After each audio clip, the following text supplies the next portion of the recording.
প্রতি বছর বৃক্ষমেলা আসলে এরকম গাছ ভর্তি নানান জাতের দেশি বিদেশি হরেক রকমের সুন্দর সুন্দর আম দেখতে প্রচুর দর্শনার্থীর আগমন ঘটে এই বৃক্ষমেলায়।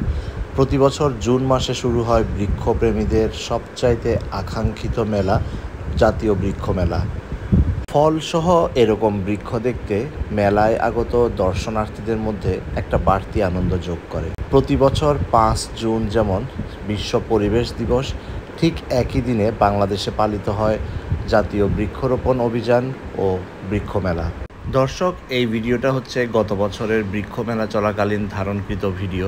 এই বছর ঈদের ছুটি, সরকারি ছুটি, কোরবানি ঈদ সব কিছু মিলিয়ে 5 জুন বৃক্ষমেলা শুরু হয় নাই। পরিবর্তে এই বছরের বৃক্ষমেলা শুরু হবে 25 জুন এবং একই সময়ে বিশ্ব পরিবেশ দিবস ও বৃক্ষ রোপণ অভিযানও শুরু হবে।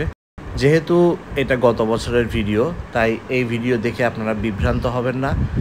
এই দৃশ্যই কিন্তু বৃক্ষমেলায় আগত দর্শনার্থীদের কাছে সবচেয়ে জনপ্রিয় একটা দৃশ্য, যে ফল ভর্তি গাছ, বিশেষ করে আমের বাহার।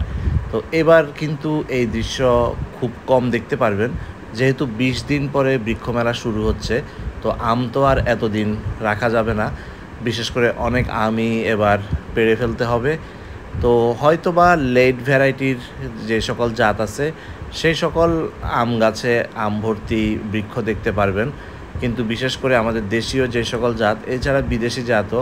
কারণ আমের বলা যায় যে পিক সিজন হচ্ছে জুন মাস। তো একেবারে জুনের শেষে যেহেতু বৃক্ষমেলা শুরু হচ্ছে, তো এবার আশা করা যাচ্ছে যে এই দৃশ্যটা একটু কম দেখা যেতে পারে, বাট লেট ভ্যারাইটির আমগুলো দেখতে পারবেন। এছাড়া অন্যান্য ফল গাছ, তারপরে হচ্ছে যে বা খেজুর গাছ, গত বৃক্ষমেলা আমরা দেখলাম যে 10 লাখ টাকা দামের খেজুর গাছ, সেগুলো তো থাকবেই।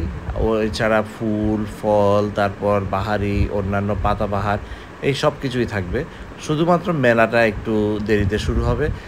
তো এটাই হচ্ছে এখন পর্যন্ত অফিসিয়াল নিউজ, যেটা আমি জানতে পারলাম, যে এই বছর বৃক্ষমেলা শুরু হবে 25 জুন থেকে। এই বৃক্ষমেলাকে কেন্দ্র করেই কিন্তু নার্সারি মালিকরা তাদের বিশেষ জাতের আম গাছগুলো প্রস্তুত করে, একেবারে কাঁচা ফলসহই তারা বৃক্ষমেলায় নিয়ে আসে। তো এটা যেমন ক্রেতা আকৃষ্ট করে, তেমনিভাবে বিক্রেতার বিক্রি বৃদ্ধিরও একটা কৌশল। হয়তোবা গত বছরের বৃক্ষমেলায় যে সকল গাছে আমরা কাঁচা অবস্থায় দেখেছিলাম, এই বছর সেগুলো পাকা অবস্থায় দেখতে পারবো। তার মানে বৃক্ষমেলায় আসলে পাকা আম খাওয়ার সৌভাগ্য হতে পারে। তো দেখা যাক, বৃক্ষমেলা শুরু হোক। ইনশাআল্লাহ বৃক্ষমেলায় আপনাদের সাথে দেখা হবে। প্রতিদিন চেষ্টা করব বৃক্ষমেলার নিত্য নতুন আপডেট দিতে। তো আমার চ্যানেলের সাথেই থাকবেন। ইনশাআল্লাহ বৃক্ষমেলা ঘিরে আবার নতুন একটা ব্লগ সিরিজ শুরু হবে, সব কিছুই জানতে পারবেন আপনারা। দেখা হবে জাতীয় বৃক্ষমেলা 2025-এ। আল্লাহ হাফেজ, সবাই ভালো থাকবেন।